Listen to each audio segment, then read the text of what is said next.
दोस्तों, हमारे देश में गुरु और शिष्य की परंपरा वर्षों पुरानी है। भगवान श्री राम मर्यादा पुरुषोत्तम राम बाद में कहलाए।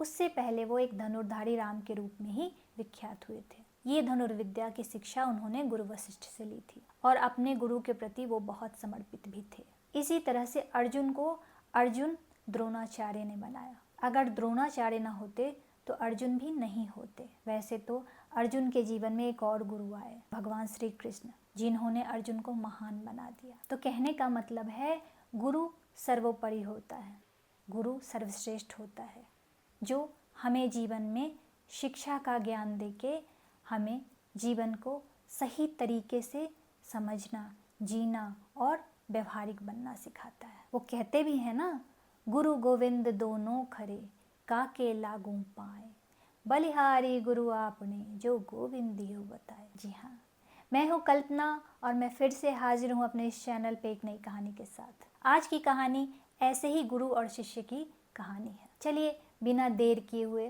मैं कहानी सुनाती हूँ। एक समय की बात है, एक आश्रम में एक गुरु अपने कुछ शिष्यों के साथ रहा करते थे। एक दिन गुरुदेव ने अपने सभी शिष्यों को कुछ न कुछ काम दिया। किसी को जलावन लाने भेजा, किसी को नदी से जल लाने, किसी को आंगन पोतने के लिए मिट्टी लाने भेजा। उनके आश्रम में उनका एक प्रिय शिष्य था जिसका नाम था हीरा। गुरु ने हीरा को कहा, जाओ गांव से भिक्षा लेके आओ। हीरा गांव की तरफ भिक्षा मांगने निकल पड़ा। उसके हाथ में भिक्षा पात्र था और मुंह पे गुरु का नाम। गुरु का नाम लेते लेते हीरा एक दरवाजे पे पहुंच गया जो उस गांव के बहुत बड़े तांत्रिक का था। हीरा ने दरवाजा खटखटाते खटखटाते गुरु की कृपा की गुणगान करता रहा। दरवाजा खुला, सामने एक व्यक्ति खड़े थे जो कि तांत्रिक था। उसने पूछा, मेरे दरवाजे पे खड़े होके अपने गुरु का गान कर रहे हो? हीरा ने कहा, मेरे लिए मेरे गुरु सर्वोपरि हैं, सर्वश्रेष्ठ हैं वो। तांत्रिक ने कहा, मेरे दरवाजे पे खड़े होके मेरा नाम लो, अपने गुरु का नहीं। हीरा ने कहा, मैं ऐसा नहीं कर सकता, मैं अपने गुरु को समर्पित हूँ, मैं उनका नाम लेके ही सब कुछ करता हूँ। बार बार गुरु का नाम लेने की वजह से तांत्रिक को गुस्सा आ गया। तांत्रिक ने कहा, जाओ, मैं तुम्हें श्राप देता हूँ, आज रात तीसरे प्रहर तक तुम्हारी मृत्यु हो जाएगी। वहाँ गांव में और भी लोग आसपास खड़े थे। उन्होंने जब तांत्रिक की बात सुनी तो वो आपस में बात करने लगे। ये तांत्रिक जो भी कहता है वो सच होता है, पता नहीं इस बच्चे के साथ क्या होगा। ये सुन के हीरा घबरा गया और आश्रम वापस आ गया। आश्रम आने पे गुरु ने पूछा, हीरा तुम भिक्षा ले आए? हीरा ने कहा, जी गुरुदेव, मैं भिक्षा ले आया। गुरु ने कहा, क्या लाए हो भिक्षा में? हीरा ने कहा, गुरुदेव, आज मुझे भिक्षा में मेरी मौत मिली है, मैं वही लेके आया हूँ। ये सुन के गुरुदेव कुछ नहीं बोले। हीरा वहीं एक कोने में बैठ गया। संध्या प्रहर में गुरुदेव स्वयं हीरा को बुलाने आए कि चलो हीरा, सब लोग भोजन के लिए बैठ गए हैं, तुम भी चलो। हीरा ने कहा, गुरुदेव, मुझे भूख नहीं है। अगर मौत सामने खड़ी हो तो किसे भूख आएगी? गुरु ने कहा, हीरा, अभी तो पूरी रात बाकी है, तुम क्यों चिंता करते हो? चलो मेरे साथ भोजन कर लो। हीरा कुछ नहीं बोला, अपने गुरु के साथ चुपचाप चला गया। रात को भोजन करने के बाद सब अपने अपने कमरे में चले गए। तब गुरुदेव हीरा के साथ उसके कमरे में आए और बोले, हीरा, मेरे लिए भी बिस्तर लगा दो। हीरा ने गुरुदेव के लिए बिस्तर लगा दिया। गुरुदेव बोले, अब मैं विश्राम करना चाहता हूँ, लेकिन मेरी एक बात ध्यान से सुनो। मैं विश्राम कर रहा हूँ, मेरे पैर में बहुत दर्द हो रहा है, तुम मेरे पैर दबा दो और तुम मेरे पैर तब तक दबाते रहना जब तक मैं ये ना कहूँ कि हीरा मेरा पैर दबाना छोड़ दो। हीरा ने बड़े ध्यान से गुरु की बात सुनी और गुरु ने यही बात 3 बार दोहराई कि मेरे पैर पूरी रात दबाते रहना, जब तक मैं ना कहूँ मेरे पैर दबाना मत छोड़ना। गुरु सो गए, हीरा उनका पैर दबाने लगा। पैर दबाता रहा, गुरु सोए रहे।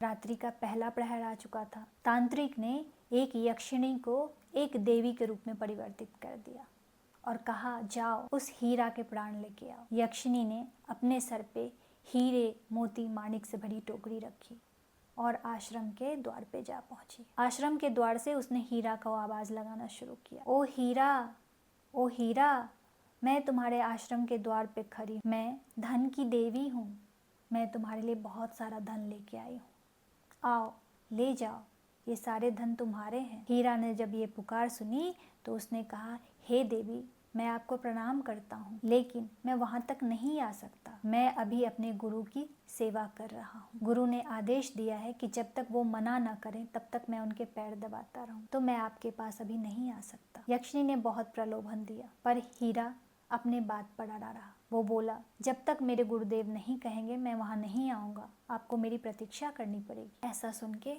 वो यक्षिणी वहाँ से चली गई। रात्रि का पहला प्रहर बीत चुका था। अब दूसरे प्रहर में वो तांत्रिक स्वयं हीरा की माँ का रूप धारण किया और आश्रम के दरवाजे पे पहुंच गया और आवाज लगाई, ओ पुत्र हीरा, कहाँ हो? मैं तुम्हारी बुढ़िया माँ। मैं आज सुबह से परेशान थी कि मेरा पुत्र कहाँ है, किस हाल में है, थोड़ा उसे देख आऊं, इसीलिए मैं चली आई। पता नहीं आज सुबह से ही मेरा मन बेचैन हो उठा है। हीरा ने सोचा, माँ है, कहीं ना कहीं उसे आभास हो गया होगा कि आज मैं मरने वाला हूँ, लेकिन कितना अच्छा है कि आज मरने से पहले मैंने अपने माँ के मुख देख लिए। हीरा ने कहा, माँ मैं बहुत खुश हूँ कि आप यहाँ आए हो, लेकिन आपको मेरी प्रतीक्षा करनी पड़ेगी।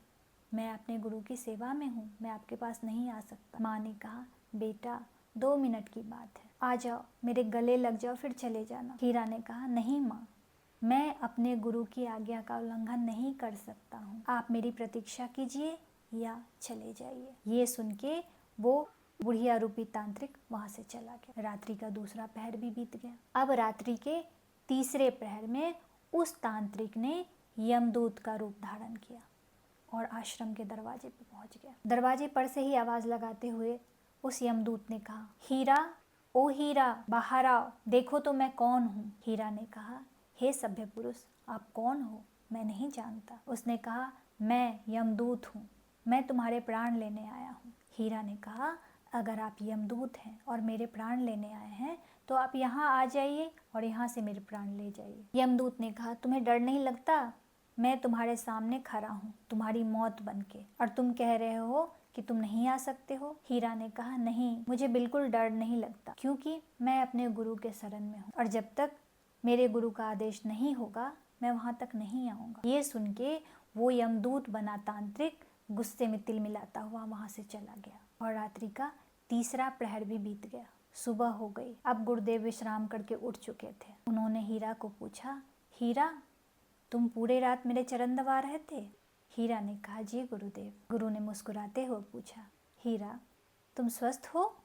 हीरा ने कहा, गुरुदेव, रात्रि के 3 प्रहर बीत चुके हैं, सुबह हो चुकी है, पर मैं पूर्णतः स्वस्थ हूँ। उस तांत्रिक की बात झूठी निकली। गुरु मुस्कुराने लगे और हीरा के सर पे हाथ फेर दिया। हीरा को समझ आ गया कि गुरुदेव ने रात भर उसे पांव दबाने के लिए क्यों कहा था। हीरा ने कहा, जिस किसी पर भी आपके जैसे गुरु की कृपा होगी वो इंसान कभी काल का ग्रास नहीं बन सकता। ये सत्य है कि जिस पर भी गुरु की कृपा होती है ना, काल भी उसका कुछ नहीं बिगाड़ सकता है। मैं खुद इस बात की साक्षी हूँ। मैं भी अपने गुरु को बहुत मानती हूँ, बहुत श्रद्धा रखती हूँ उनके लिए, और जब भी मैं परेशान होती हूँ, अंधकार में होती हूँ, मुझे कुछ समझ में नहीं आता है कि मैं क्या करूँ, उस क्षण मैं अपना आँख बंद करती हूँ और अपने गुरु को ध्यान करती हूँ। पता है, उस समय मेरे गुरुदेव मेरे ध्यान में आते हैं और कहते हैं कि तुम अपनी सारी चिंताएं, सारा दुख, सारी परेशानी मुझ पर छोड़ दो, तुम अपना कर्म करो। तो इसी आशा और उम्मीद के साथ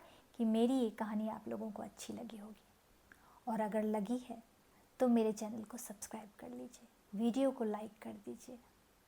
और एक बात कहना चाहूँगी, हर नामुमकिन मोड़ से गुजर के जाना है, हौसलों से कह दो मंजिल खुद बनाना है। मिलती हूँ एक नई वीडियो में एक नई कहानी के साथ। तब तक के लिए आप सबको जय हिंद।